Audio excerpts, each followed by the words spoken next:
सार्थ ज्ञानेश्वरी अध्याय 11.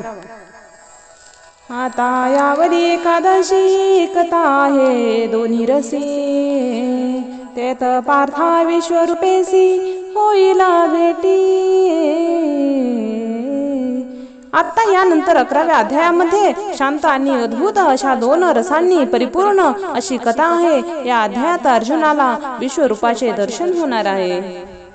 तेथ शांताची आघारा अद्भुत आला पाहे पाहुणेरा, आणि राही रसा पातीम करा झाला मानू. या अध्याय शांत रसाच्या घरी अद्भुत रस हा पाहुणा म्हणून आला आहे, आणि त्याच्या पंक्तीत बसलेला इतर वीर दुरोंत आणि करुण रसाचाही यथायोग मान सन्मान झाला आहे. आहो वधूवराची मिळाली वैशावराडी आहे लोगडीलेली, तैसा देसीयेची सुखायनी मिरवले रसा. लग्नामध्ये वधूवरांच्या बरोबर इतर वराडी मंडळींना वस्त्र अलंकार याचा आहेर करून जसा मान दिला जातो, त्याप्रमाणे शांत रसाबरोबर इतर रसना देखील मराठी भाषेच्या सुखासनातन पालखीतून बसवून मिरवले आहे. परिशताद्भुत बरवे तो डोळ्याच्या अंजनी द्यावे, तैसे हरिहर प्रेम भावे आलोखेवा. या अध्याय शांत आणि अद्भुत हे दोन रस डोळ्यांच्या उंजळीत घ्यावेत इतक्या स्पष्ट रूपात प्रकट झाले आहेत, जणू काही विष्णू आणि शंकर प्रेम भावांचे आलिंगन देण्यासाठी यावेत. ना तरी अवसेच्या दिवसी भेटली बिंबे दोन जैसी, तेवी एक बळा रसी केला येथा. किंवा आमुषीच्या दिवशी सूर्य आणि चंद्र दोन्ही बिंबे समान स्वरूपात परस्परांना भेटतात, त्याप्रमाणे या अध्याय शांत व अद्भुत या रसांचे ऐक्य झाले आहे. मीनले गंगे यमुनेचे ओघा, तैसे रसा झाले प्रयाग, म्हणून सुष्णत होत जागा अवघे येथा. ज्याप्रमाणे प्रयाग स्थित क्षेत्रात गंगा व यमुना या दोन पवित्र नद्यांचा संगम झाला आहे, त्याप्रमाणे अध्याय प्रयाग श्रेष्ठ झाला आहे, म्हणून जगातील लोक या संगमात स्नान करून पवित्र होत असतात. माझी गीता सरस्वती गुप्ता आणि दोन्ही रस ते ओघ, या लागी त्रिवेणी हे उचित फावली बापा. या अध्यायात गीता सरस्वती गुप्त आहे आणि शांत व अद्भुत या दोन रसांचे ओघ मृत स्वरूपात आहेत, म्हणून बाबा हो, ही अलौकिक त्रिवेणी अनायासे आपण सर्वांना प्राप्त झाली आहे. येथ श्रवणाचे निद्वारे तीर्थरिकता सोपारे, ज्ञानदेव म्हणे दातारे माझे नि केले. माझ्या आत्मज्ञान देणाऱ्या सद्गुरूंनी या त्रिवेणी तीर्थामध्ये श्रवणाच्या द्वारा प्रवेश करणे सोपे केले आहे. तीरे संस्कृतीची गहाणे तोडून मराठीया शब्द सोपाने, रचली धर्म निधाने श्री निवृत्ती देवे. या गीता रूपी तीर्थांचे संस्कृत भाषात रूप तीर कठीण असल्यामुळे ते तोडून मराठी भाषात पायऱ्यांचे घाट सद्गुरू निवृत्तीनाथांनी बांधले आणि धर्माच्या ठेवीच उपलब्ध केले आहेत. म्हणून भलतेने सद्भावे नहावे, प्रयाग माधव विश्वरूपा पहावे, येतोलेनी संसारासी द्यावे तिळोदका. म्हणून कोणीही या तीर्थामध्ये परमशक्तीने मंगल स्नान करावे, आणि ज्याप्रमाणे प्रयाग क्षेत्रामध्ये माधवांचे दर्शन होते, त्याप्रमाणे येथे परमेश्वराच्या श्री स्वरूपाचे विश्वस्वरूपाचे दर्शन व्हावे आणि जन्म मरणरूपी संसाराला तिलांजली द्यावी. हे असो ऐसे सावयावा, येथे सासिन्नले आधीरस भाव, तेथे श्रवणा सुखाची राणीवा जोडली जगा. या वर्णन पुरे सारांश याप्रमाणे येथे नवरस मूर्ती मंद भरास यावे आले आहेत आणि जगाला श्रवण सुखांचे राज्य प्राप्त झाले आहे. येथे शांतता अद्भुत रोकडे आणि रार सापडत जोडे, हे कल्पची परी उघडे कैवल्य यथा. या अध्यायाचे मध्ये शांत आणि अद्भुत रस प्रत्यक्षपणे प्रकटलेला आहे. तसेच इतर रसायनी यथायोग मान मिळालेल्या आहे. एवढा या अध्यायाचे वर्णन थोडेच आहे, पण खरोखरच या अध्यायात मूर्तिमंत कैवल्य आहे. ते हा 11वा अध्याय जो देवाचे आपण पे विसंवता ठाओ, परी अर्जुन सदैवाचा राव जे इथेही पाताला. तो या 11वा अध्यायाची विश्रांतीचे स्थान आहे आणि अर्जुन हा सद्भाग्यांचा राजा असल्यामुळे अशा ठिकाणी येऊन पोहोचला आहे. येथ अर्जुनची काय म्हणो पाताला, जी आवडची आहे सुकाळू झाला, जे गीतार्थ आला मराठी. या ठिकाणी अर्जुनांच्या एकट्यांच्या सद्भाग्य प्राप्त झाले असे तरी कसे म्हणावे. गीतेचा हा अर्थ मराठीत प्रगट केल्यामुळे वाटेल त्याला की गीतेचा सुखाळ प्राप्त झाला आहे.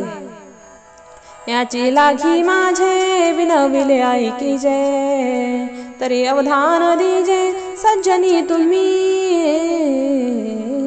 याकरिता माझी प्रेमाची विनंती आहे का तुम्ही सज्जनांनी गीतेच्या अर्थाकडे लक्ष द्यावे. तेवीच तुम्हा संताची सभे से सलगी कीर करून लभे, परी मानावे जी तुम्ही लोभे आपत्याम जा. तुम्ही सध्या संत सज्जनांच्या सभेमध्ये मला अशी ही सलगी करणे योग्य वाटत नाही, परंतु तुम्ही प्रेमाने आपल्या लेकराप्रमाणे मला मानावे असे ज्ञानेश्वर माऊली म्हणतात.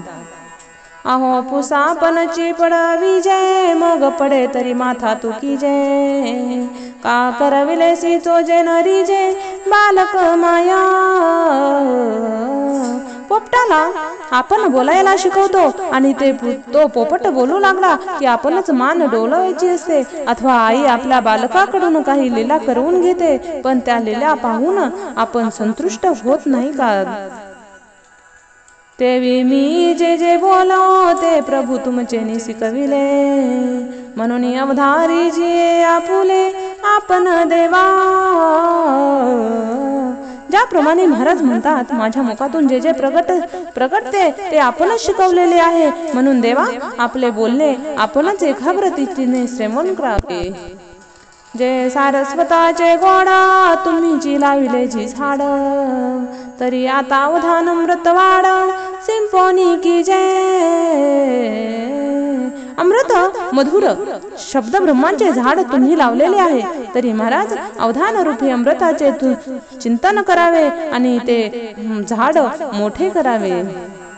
मग ते रसभाव फुलवी फुलेला, नानार्थ फळ भारे फळा येईल, तुमचे निधर्म होईल सुरवाडू जगा. मग हे शब्द ब्रह्माचे झाड रसभाव त्यांच्या फुलांनी फुललेला, नाना प्रकारच्या अर्थरूपी फळभारांचे फलाला येईल. तुमच्या या धर्ममय कृतीने सर्व जगात सुखाची प्राप्ती होईल. या बोला संतरी झाले म्हणून तो चले गाभले केले, आता सांगे जे बोलिले अर्जुने तेथा. या माझ्या बोलण्याचे संत सज्जन श्रोते आनंदात रंगून गेले आणि म्हणाले, आम्हाला समाधान प्राप्त झाले. तू गीतार्थ प्रगट केलास, हे फार उत्तम केले. आता अर्जुन काय बोलतात ते आपण सांगावे. तव निवृत्तीदास म्हणे, जे श्रीकृष्ण अर्जुन बोलले, मी प्राकृत्य काय सांगून जाणे, परी सांगावा तुम्ही.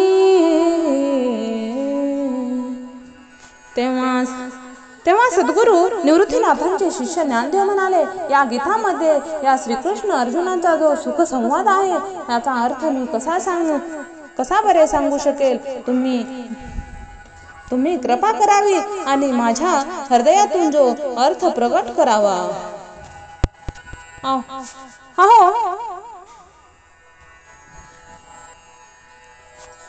अहो राणीची पालखी राणे वावे करवी जलंकेश्वरा एकला अर्जुन पर्यशोनिया करा नाजी जिनेची गाई. रानातील पाने फळे खाणाऱ्या वानराकडून लंकेश्वर रावणाचा पराभव श्री रामचंद्राने केला. अर्जुनाने स्वतःच्या एकट्याच्या सामर्थ्यावर दुर्योधनांनी 11 अहोक्षणी सेना जिंकली आणि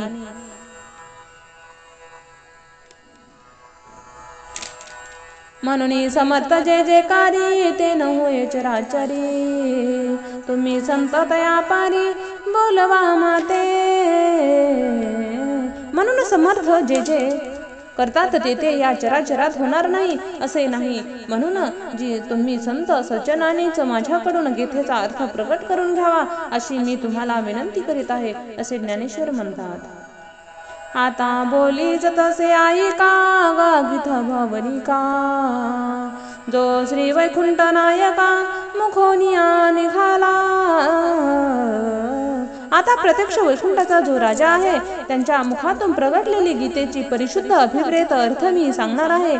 तरी इकडं लक्ष द्यावे.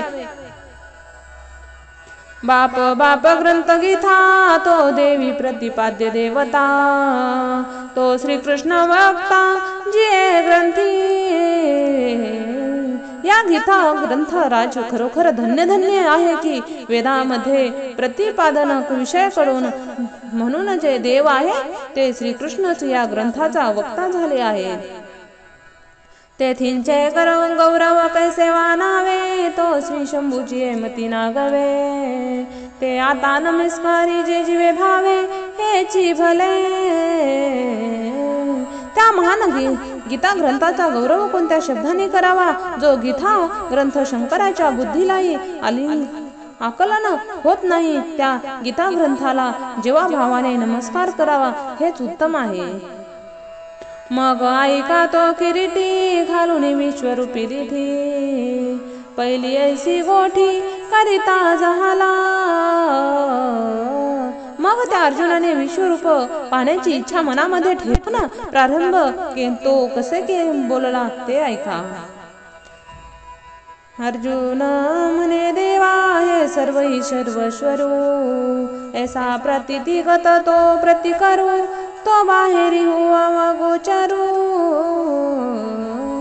हे संपूर्ण विश्व परमात्मा स्वरूप आहे असा जो शब्दाने होणारा बोध आहे ते प्रत्यक्ष डोळ्यांनीच विषय घ्यावा. हे जीवा तुली चाडा परी देवासी सांगता सागड काजे विश्वरूप गुडा कैसे नी पुरावे. ही खरी माझ्या अंतराची इच्छा आहे परंतु देवाला हे सांगताना खरोखर हे संकट वाटत आहे कारण गूढ असे विश्वरूप देवाला कसे बरे विचारावे. म्हणे काया कवनी काही जो पडिये त्याची पुसली नाही ते सहसा कैसे काही सांगा म्हणे. यापूर्वी देवाला कोणत्याही भक्ताने जरी देवाची चांगली सलगी केली असली तरी लक्ष्मी मातेपेक्षा मी जवळच आहे काय. परंतु लक्ष्मी माता देखील हा प्रश्न विचारण्यास झाली. माझी आवडे तैसी सेवा झाली तरी काय होईल गरुडाची आहे तुली परी तोही दोय बोले करीची ना. माझी कितीही सेवा झाली असली तरी गरुडांच्या एवढी सेवा झाली काय. परंतु गरुड देखील विश्वरूपा संबंधी भाषाच करत नाही. मी काय सनकादिकाहुनी जवळा परी तयाई नावेची हा चाळा मी आवडेन काय प्रेमळा गोकुळीची आयसा. अर्जुन म्हणतात मी खरोखरच सनकादिकापेक्षा जवळचा आहे की काय पण त्यांनाही विश्वरूप दाखवावे असा आग्रह धरला नाही. गोकुळातील प्रेमळ भक्तासारखा मी श्रीकृष्णाला आवडतो काय. तयाचे नीले कुरपणे झकविले काचे गर्भवासही साहिले परी विश्वरूप राविले नादावीच कवना. गोकुळातील लोकाधिकांना देखील आपला सर्वसामान्य बालक आहोत अशा भ्रमाने श्रीकृष्णांचे ठकविले. अभरीषा सारख्या थोर राजाकरिता 10 वेळा गर्भवास भोगला, परंतु आपले विश्वरूप हे कोणालाही दाखवले नाही, हे गुप्त ठेवले. या ठायवरी गुजा याची अंतरीचे निज, केवी उराउरी माझा कुसो एका. इतकी ही गुह्य गोष्ट श्रीकृष्णाच्या अंतर्मर्यातील अनंत महत्वाची आहे, तेव्हा मला या विश्वरूपासंबंधी एकदमच कसे बरे विचारता येईल असे अर्जुन म्हणतात. आणि न पुसेची जरी म्हणे तरी विश्वरूप देखील याचे विने, सुख नोहेची परिजीने तेही विपाया. विश्वरूपासंबंधी काही विचारू नये असे जरी मी ठरवले तरी विश्वरूप पाहिल्याशिवाय मला खरे सुख प्राप्त होणार नाही. इतकेच नव्हे तर भगवंताचे विश्वरूप दर्शन पाहिल्याशिवाय मी जिवंत राहीन की नाही हा संशय मला वाटू लागला आहे. म्हणून आता पुसळू माळसे मग करू देवावडे तैसे, येणे परवर्तला साधसे पार्थू म्हणे. मग आता शांतपणे देवाला विचारून त्यांच्या इच्छेप्रमाणे करून अशा रीतीने अर्जुन भीत बोलण्याचा प्रवृत्त झाला होता. बरी तोची ऐसे निभावे जे एका तो उत्तरासवे, दावी विश्वरूप अवघे झाडा देऊनी. अर्जुन म्हणाला, तो अशा ब्रह्मभावेने नम्र भावनेने बोलू लागला की 1-2 वाक्य बोलल्याबरोबरच श्रीकृष्ण हे झाड देऊन संपूर्ण विश्वरूप दाखवतील. अहो वासरू देखील याची साठी देणू खडबडवणी मोहे उठी, मग असताना मुखाची भेटी काय बाणा धरे. अहो वासरू पाहिल्याबरोबर गाय ही मोहाने खडबडून उठते, मग प्रत्यक्ष तिच्या स्तनातून या वासरांच्या मुखाची गाठ पडल्यावरच तिला पाना फुटणार नाही का. तया पांडवाची निनावे तो कृष्ण राणी ही प्रतिपाळू धावे, तयाचे अर्जुनी तव पुसावे तव साईल काही. असे पहा की ज्या पांडवांचे संरक्षण करण्यासाठी श्रीकृष्ण रानावनात धावले त्या श्रीकृष्णाला अर्जुनाने विचारावे, तेव्हा ते विचारणे हे देखील सहन करील काय. तो सहजेची स्नेहाचे अवतरण आणि येरू स्नेह घातले आहे माझवन, ऐसेनी मिळणी वेगळेपण पुरे हेची भाऊ. श्रीकृष्ण हे तर मूर्तिमंत स्नेहच आहेत आणि अर्जुन त्या प्रेमात घातलेले खाद्य आहे. अशा प्रकारे दोघांच्या संयोगामध्ये भेद उरला हेच विषय आहे. म्हणून अर्जुनाची बोला सरीसा देव विश्वरूप होईला पेसा, तोची पहिला संग्राम ऐसा एकी जय तरी.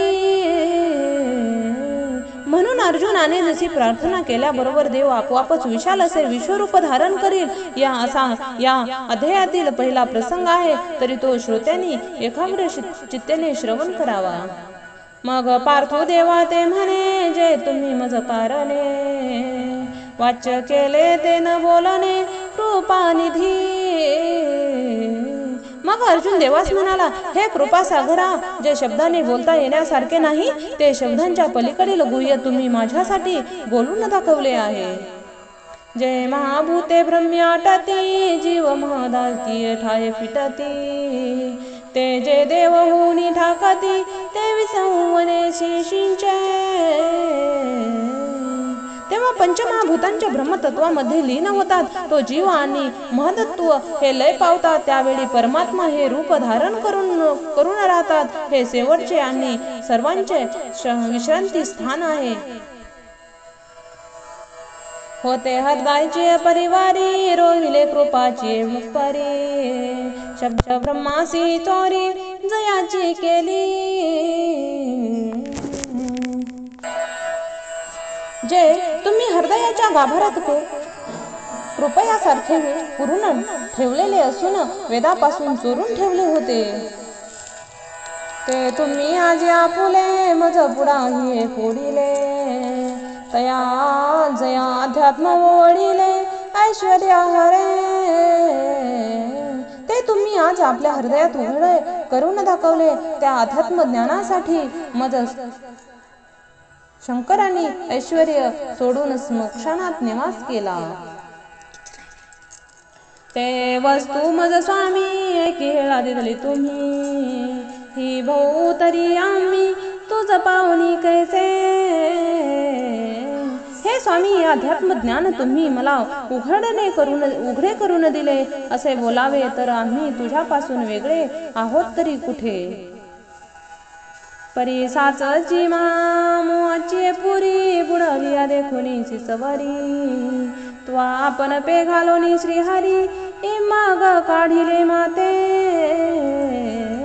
मग खरोखर मोहाच्या महापुरामध्ये मी डोक्यापर्यंत बुडालो आहे हे पाहून ती स्वतःच या महापुरात उडी टाकून मला वर काढलेस एक तू वाचोनी काही विश्व तुझी भाषा नाही की आमचे कर्म पायी जे आम्ही आधी म्हणे एकट्या तुझ्या वाचून संपूर्ण विश्वामध्ये दुसऱ्या कोणतीही अस्तित्वाची भाषा संभवत नाही परंतु आमचे दुर्दैव पहा की अहंकाराने आम्ही कोणीतरी आहोत असे समजतो मी जगी एक अर्जुन ऐसा देही बाह्य अभिमानू आणि कौरवाते या स्वजनू आपुली म्हणे जगात मीच एक अर्जुन आहे असा देहाच्या ठिकाणी अहंकार निर्माण झाला होता तसेच कौरवांना आपले भाऊबंध म्हणत होतो यावरी आते मी मारीना मने येणे पापे किरिगेन ऐसे देखत होतो दुस्वप्न तुझे वरी विला प्रभू याहीपेक्षा मला असे वाटत होते की युद्धात यांना मी मारीन आणि स्वजनांचा वध केल्यामुळे मला नरकात जावे लागेल असे दुःस्वप्न मी पाहत होतो तेव्हा प्रभूंनीच मला जागृत केले असे अर्जुन म्हणतात तेव्हा गंधर्व नगरीची वास्तू सोडून निघाले लक्ष्मीपती होतो उदकाची आरती रोहिणी पिता हे देवा मी आता गंधर्व नगरी सोडून बाहेर पडलो आहे इतके दिवस मी जलांच्या इच्छेने मृगजवळ प्राशन करीत होतो जी कडवू करी कापडाचे परी लहरी येत होती आसाचे ऐसे वाया मरण तया जीवाचे श्रेयत्वा घेतले महाराज सर्प जरी कापडाचा होता पण त्यावर पाय पडून तो चावला याप्रमाणे विषाच्या लहरी मात्र खऱ्या येत होत्या याप्रमाणे आपण मृत्यू पावतो अशा भ्रमाने वाटणाऱ्या जीवाला जगविण्याचे श्रेय तू घेतले आहेस आपुल्या प्रतिबिंबने नता सिंह घालित देखोनी आता ऐसा धरी जय देवी अनंता राखिले माते विहिरीतील पाण्यामध्ये आपलेच प्रतिबिंब पडले आहे हे न कळल्यामुळे सिंह आत उडी टाकणार एवढ्या त्याच कोणीतरी येऊन धरावे त्याप्रमाणे हे अनंता आपण माझे अशा प्रकारे ब्रह्मापासून संरक्षण केले आहे असे अर्जुन म्हणतात हे रवी माझा तरी तुले वारी येत निश्चय होता वधारी ते आताची सातही सागरी एकत्र मिळायचे हे रवी युद्धाबद्दल माझा तर इतका दृढ निश्चय झाला होता की आता तर 7 सागरांनी एकत्र मिळावे हे जगची अवघे बुडावे वरी आकाशही तुटून पडावे परी झुंजने न घडावे गोत्र जैसी मजा अर्जुन म्हणतात मला असे वाटत होते आणि हे संपूर्ण जग बुडून जावे त्यानंतर आकाश सुद्धा खाली पडावे एवढा मोठा अनर्थ झाला तरी चालेल परंतु गोत्राबरोबर युद्ध करण्याचा प्रसंग माझ्यावर येऊ नये ऐसी अहंकाराचे वाढून मी अग्र जळी दिधली होती बुडी चांगची तू जवळ एवढी काढी कवनू माते माझा अहंकार वाढल्यामुळे दुराग्रह रूपी पाण्यामध्ये मी बुडी मारली होती, परंतु तू जवळ होतास हे फार चांगले झाले, नाहीतर मला कोणी बाहेर काढले असते. नाथिले आपण पायक मानिले आणि नवतया नाम गोत्र ठेविले. थोर पिसे होते लागले परी राखिले तुम्ही. वास्तव की मी कुणीही नसताना आहे असे मानले आणि नाही तर त्यांना नाव गोत्र खोटेच ठेवले. भ्रमामुळे मी तर वेडापिसा झालो होतो, परंतु त्यापासून तुम्ही माझे रक्षण केले प्रभू. मागा जळत काढिले जोहारी ते तो देहाचीच भयवधारी. आता हे जोहरवार दुसारी चैतन्य सगटा. पूर्वी लाक्षागृहात अग्नीमध्ये सापडतो असा त्या वेळी अग्नी भीत स्थूल देहाच्या होती, पण आताची ही दुसरी मोहरूपी अग्नीची पीडा चैतन्य रूप देहाला होती. दुराग्रह हिरणाक्ष माझी बुद्धी वसुंधरा सुधली काखे. मग मोहार्णव वाक्षे रिगोनी ठेला. दुराग्रह रूपी हिरण्याच दैत्याचे माझी बुद्धी रूपी पृथ्वी काखेत घातली आणि मोहरूपी सागराच्या खोल पाण्यात मला घेऊन गेली. तेथ तुझे गोसावीपणे एक वेळा बुद्धीची ठाया येणे. हे दुसरे वराव होणे पडिले तुझा. तेव्हा तुझ्या सामर्थ्याने माझी बुद्धी मूळ ठिकाणावर आली. त्यावेळी तुम्हाला दुसरा वराह अवतार घ्यावा लागला. ऐसे अपार तुझे केले की वाचा काय मी बोले. परी पाचही पाल मोकळीले माझा प्रती. अशा प्रकारे तुझे माझ्यावर अपार उपकार झाले, त्यांचे मी एका वाचेने कसे वर्णन करू. पंचप्राणाच्या आधारे तू माझे रक्षण केलेस. ते काही न वचेची वाया भले यश फावले देवराया. ते सांगत माया निरसली माझी.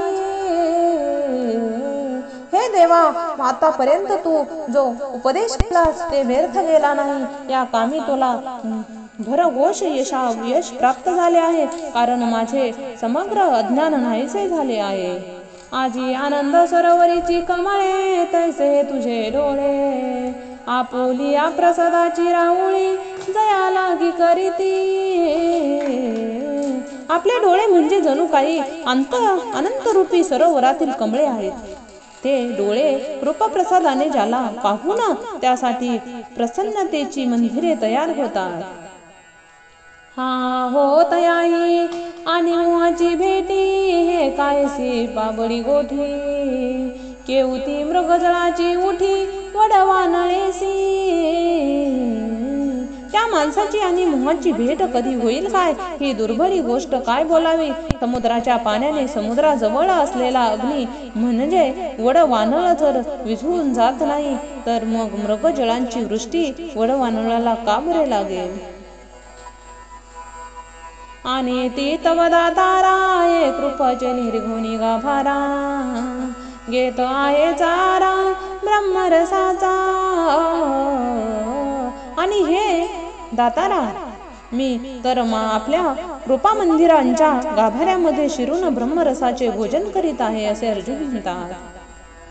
तेने माझा जीव जाये विष्णू काही आहे. तरी उद्धरलो की तुझे पाय शिवतले आहाती. तेव्हा आता माझा मोह नष्ट झाला, यात काय आश्चर्य आहे. खरोखर तुझ्या चरण कमलाची शपथ घेऊन सांगतो की मी निश्चित उद्धारलो आहे. कमला डोळसा सूर्यकोटी तेजसा. मी तुझ पासोनी महेशा हरिसिले आजी. कमलपत्रा प्रमाणे मोठे डोळे असलेला, कोटी सूर्यप्रमाणे तेजोमय असलेला महेशा श्रीकृष्णा आपणापासून हे ऐकले ते असे आहे. ये भूते जया परी होती अथवा लय न तैसेची जाती. ते मध पुढा प्रकृती विवाचली देवे. ही सर्व भूते जिच्यापासून उत्पन्न होतात आणि तिच्यामध्ये लय पावतात ह्या प्रकृतीचे स्वरूप देवाने मला विस्तारपूर्वक सांगितले आहे. आणि प्रकृती किरवगानाधी धलावरी पुरुषाचे ठाऊर दाविला, जयाचा महिमा पांघरुणी झाला धडता वेदू. आणि प्रकृतीच्या स्वरूपाचा सर्व हिशोब दिला आणि पुरुषांचे स्वरूपही दाखवले. त्या पुरुषांच्या म्हणजे परमात्म्याचा महिमा पांघरून वेद हे सर्वत्र झाले, म्हणजे वेद ज्ञानांचे सुशोभित संपन्न झाले. रामकृष्ण हरी.